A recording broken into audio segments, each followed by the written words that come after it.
بسم اللہ الرحمن الرحیم۔ شروع اللہ کے نام سے جو بڑا مہربان نہایت رحم والا ہے۔ السلام علیکم۔ محمد بن معین غفاری سے روایت ہے کہ ایک خاتون حضرت عمر رضی اللہ تعالیٰ عنہ کے دربار خلافت میں حاضر ہوئی اور عرض کیا، اے امیر المومنین، میرے شوہر ہر دن میں روزے رکھتے ہیں اور رات کو مصلی پر قیام کرتے ہیں، اور مجھے یہ پسند نہیں کہ میں ان کے سامنے اس کا شکوہ کروں، کیونکہ وہ اللہ کی عبادت کرتے ہیں۔ حضرت عمر رضی اللہ تعالیٰ عنہ نے فرمایا، آپ کے شوہر تو بہت اچھے ہیں۔ عورت نے پھر وہی بات دہرائی۔ حضرت عمر رضی اللہ تعالیٰ عنہ نے دوبارہ وہی جواب دیا۔ حضرت کعب ازدی رضی اللہ تعالیٰ عنہ یہ سن کر عرض کرنے لگے، اے امیر المومنین، یہ عورت اپنے شوہر کی شکایت کر رہی ہے کہ وہ عبادت میں اتنے مصروف رہتے ہیں کہ حقوق زوجیت ادا کرنے کا وقت ہی نہیں ملتا۔ حضرت عمر رضی اللہ تعالیٰ عنہ نے فرمایا کہ آپ ان کو کلام کو سمجھے ہیں، اب اسی طرح ان کے درمیان فیصلہ بھی کر دیں۔ حضرت کعب ازدی رضی اللہ تعالیٰ عنہ نے اس کے شوہر کو بلا بھیجا۔ وہ آیا تو آپ نے بیوی سے کہا کہ اپنا مدعا بیان کر۔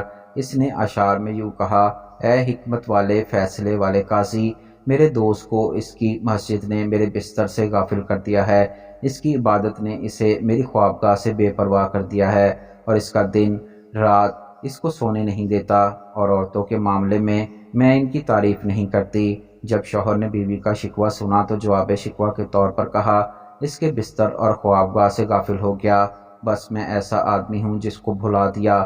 اس نے جو نازل ہوا سورہ نحل 7 اطوال میں اور اللہ کی کتاب میں خوف دلانا اور ڈرانا ہے۔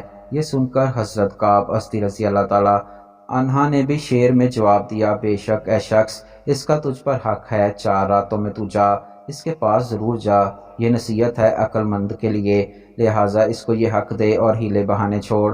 پھر حضرت کعب ازدی رضی اللہ تعالیٰ عنہ نے فرمایا، بے شک اللہ تعالیٰ نے مرد کے لیے ایک وقت میں 4 عورتوں سے شادی حلال فرمائی ہے، لہٰذا 3 راتیں تیرے لیے ہیں اور چوتھی رات اس کے لیے۔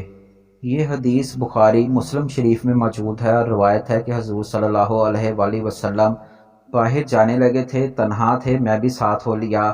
آپ ایک اونچی جگہ جا کر بیٹھ گئے، میں آپ سے نیچے بیٹھ گیا، اور اس تنہائی کے موقع پر غنیمت جان کر حضور صلی اللہ علیہ وآلہ وسلم سے چند سوال کیے۔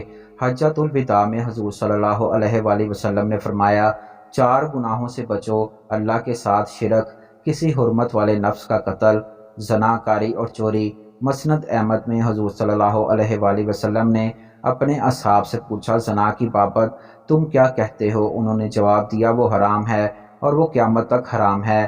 آپ صلی اللہ علیہ وآلہ وسلم نے فرمایا، ہاں سنو، انسان کا اپنے پڑوسی کی عورت سے زنا کرنا دوسری 10 عورتوں سے زنا سے بھی بدتر ہے۔ پھر آپ صلی اللہ علیہ وآلہ وسلم نے فرمایا، چوری کی نسبت کیا کہتے ہو؟ انہوں نے یہی جواب دیا کہ وہ حرام ہے، اللہ اور اس کے رسول اسے حرام قرار دے چکے ہیں۔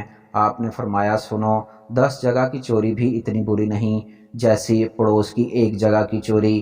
حضور صلی اللہ علیہ وآلہ وسلم کا فرمان ہے کہ شرک کے بعد اس سے بڑا گناہ کوئی نہیں کہ انسان اپنا نطفہ اس رحم میں ڈالے جو اس کے لیے حلال نہیں۔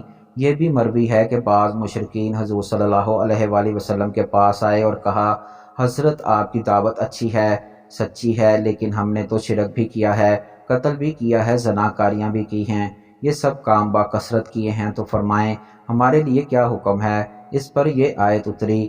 رسول اللہ صلی اللہ علیہ وآلہ وسلم نے فرمایا کہ اللہ تمہیں اس سے منع فرماتا ہے کہ تم خالق کو چھوڑ کر مخلوق کی عبادت کرو، اور اس سے بھی منع فرماتا ہے کہ اپنے کتے کو تو پالو اور اپنے بچے کو قتل کر ڈالو، اور اس سے بھی منع فرماتا ہے کہ اپنی پڑوسن سے بدکاری کرو۔ آسام جہنم کی ایک وادی کا نام ہے، یہ وہی وادی ہے جن میں زانیوں کو عذاب دیا جائے گا۔ اس کے معنی عذاب سزا کے بھی آتے ہیں۔